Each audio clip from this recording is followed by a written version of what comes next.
ماذا لو كان هناك وسيلة لحرق المزيد من الدهون عن طريق اتباع روتين بسيط وسهل كل يوم؟ لا أتحدث عن وضع بعض الكريمات لحرق الدهون الغير فعالة على بطنك، بل أتحدث عن شيء تم إثباته في العديد من الدراسات بأنه يعزز فقدان الوزن من دون أن تبذل جهداً كبيراً على الإطلاق. إنه شيء يمكنك فعله يومياً دون تغيير في نظامك الغذائي ودون إنفاق أي نقود إضافية ودون أن تتعب في صالة الألعاب الرياضية. لنأتي مباشرة إلى صلب الموضوع. أتحدث عن برنامج المشي بناء على الأهداف، وفي فيديو اليوم أريد أن أستعرض فوائده إضافة لكيفية إعداده لتسريع فقدان الوزن. وربما تفكر كيف يمكن للمشي أن يساعدني في فقدان الوزن. في الواقع كنت أفكر بنفس الطريقة سابقاً، ولكنني قمت بتغيير رأيي تماماً منذ أن بدأت في وضع برنامج مشي يتناسب مع أهدافي ورأيت النتائج بنفسي. وتدعم الأبحاث فوائد تحديد هدف يومي للمشي. على سبيل المثال، في إحدى الدراسات كان المشاركين قادرين على فقدان متوسط 7 كيلو خلال 6 أشهر فقط من خلال المشي السريع يومياً، ونجحوا في القيام بذلك دون أي تغييرات في نظامهم الغذائي. لذا تخيل كم يمكن أن يكون لهذا تأثير إضافي عند الجمع بينه وبين النظام الغذائي. أفضل طريقة لعمل ذلك تكون عند استهداف حوالي 10,000 خطوة يومياً. بالطبع يمكنك الزيادة حتى 15,000 خطوة يومياً، ويمكنك تقليل الخطوات أيضاً، ولكنني أوصي بعدم المشي أقل من 7,000 خطوة يومياً إذا كنت ترغب في رؤية نتائج ملحوظة بعد عدة أسابيع. بالطبع يعتمد عدد السعرات الحرارية التي ستحرقها على عدة عوامل. العامل الأول هو وزنك. كلما زاد وزنك سواء كان عضلياً أو من دهون الجسم، كلما زادت السعرات الحرارية التي ستحرقها مع كل خطوة. عامل آخر هو إذا كنت تسير على مساحة مائلة، ستحرق المزيد من السعرات الحرارية من السير على سطح مستوي. عامل آخر لا يفكر فيه معظم الناس هو ما إذا كنت تسير على جهاز مشي داخلي أو في الهواء الطلق. نظراً لأن الجهاز يتحرك بالنسبة لك، فليس عليك أن تبدأ في كل خطوة كما يجب أن تفعل في الهواء الطلق. لذا عادة ما تحرق حوالي 5% من السعرات الحرارية بشكل إضافي.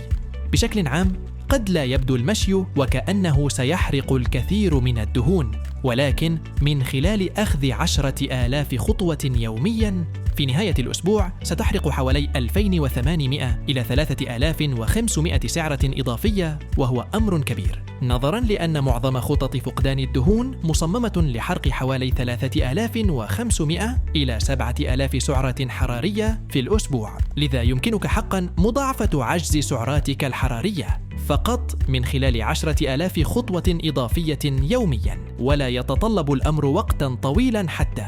إذا كنت نشيط بالفعل وتسير طوال اليوم، فإنك تستطيع تحقيق الهدف المطلوب عن طريق إضافة 30 دقيقة من المشي السريع يومياً. إذا لم تمشي كثيراً طوال اليوم، يمكنك إجراء تغييرات بسيطة مثل استخدام السلالم بدلاً من المصعد، أو ركن سيارتك بعيداً عن المكان الذي تتوجه إليه، أو المشي مع كلبك أكثر، أو تجاوز وجبة الغداء والمشي خلال استراحة الغداء بدلاً من ذلك. إذا لم ترغب في فعل أي واحدة من هذه الأشياء في منتصف يومك، يمكنك ببساطة القيام بنزهة طويلة لمدة ساعة كل يوم. يمكنك حتى التخطيط للمشي لخطوات إضافية إذا كنت تعتزم القيام بيوم للغش، أو إذا كنت قد أكلت بشكل زائد عن خطتك الغذائية. لذا إذا كنت تعلم أنك ستتناول وجبة غش كبيرة في يوم معين، يمكنك المشي ل5,000 خطوة إضافية. إذن 15,000 خطوة بدلاً من 10,000. والشيء الآخر الذي يجب تذكره هو أنه يمكنك تعويض أي خطوات فائتة. على الرغم من أن الهدف هو المشي يومياً، إذا فاتك يوم يمكنك ببساطة المشي ل10,000 خطوة إضافية خلال باقي الأسبوع، وهكذا يمكنك تعويض اليوم الذي تخطيته. ووفقاً للأبحاث، لا يبدو أنه يهم ما إذا كنت تسير ل10,000 خطوة متواصلة دفعة واحدة. هناك أدلة تشير إلى أن تقسيم الخطوات بين جلستين أو أكثر يمكن أن يؤدي لنتائج أفضل فيما يتعلق بفقدان الوزن. ومع ذلك تظهر معظم الدراسات الأخرى أن كلتيهما تنتجان نتائج مماثلة. الشيء الجميل في إضافة مشي سريع يومياً هو أنه لا يؤثر سلباً على أدائك في التمارين التي تقوم بها. المقصود هو إذا كنت بالفعل ترفع الأثقال 5 أيام في الأسبوع وتريد حرق بعض السعرات الحرارية الإضافية، يمكنك بالطبع إضافة بعض تمارين الكارديو، حيث تركض أو تستخدم سلم الدرج على سبيل المثال. ولكن الدراسات تظهر أن هذا يؤدي إلى شيء يعرف باسم تأثير التداخل. تؤدي أنشطة الكارديو إلى تفعيل أكبر لألياف العضلات البطيئة، وهي ألياف تقاوم التعب وتصلح بشكل أفضل لأنشطة التحمل، في حين أن رفع الأثقال يؤدي إلى تفعيل المزيد من ألياف العضلات السريعة، وهي ألياف أكثر قوة ومفيدة لنمو العضلات.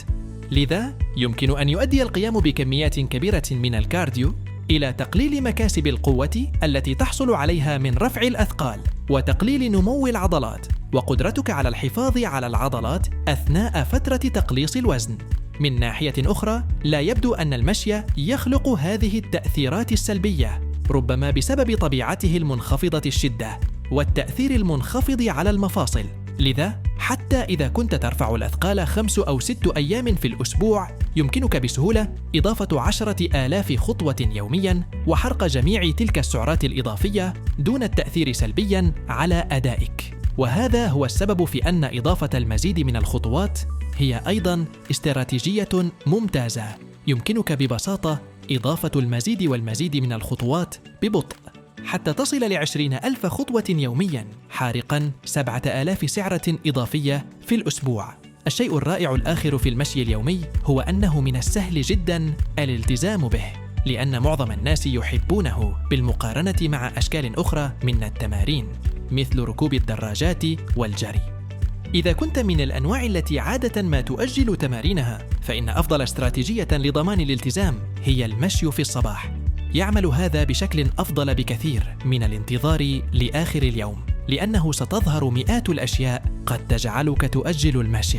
إذا كنت تخطط للمشي بعد العمل على سبيل المثال، هناك احتمال أن تكون متعبا، سواء كان ذلك عقلياً أو جسدياً، أو قد تضطر في نهاية اليوم إلى إنجاز الكثير من المهام التي لم تكن تتوقع أن تهتم بها. هذا هو الوقت الذي ستبدأ فيه الأعذار في الظهور في رأسك. آخر شيء يمكنك القيام به لضمان الاستمرارية في ذلك هو محاولة العثور على شخص يشاركك في تحدي المشي اليومي.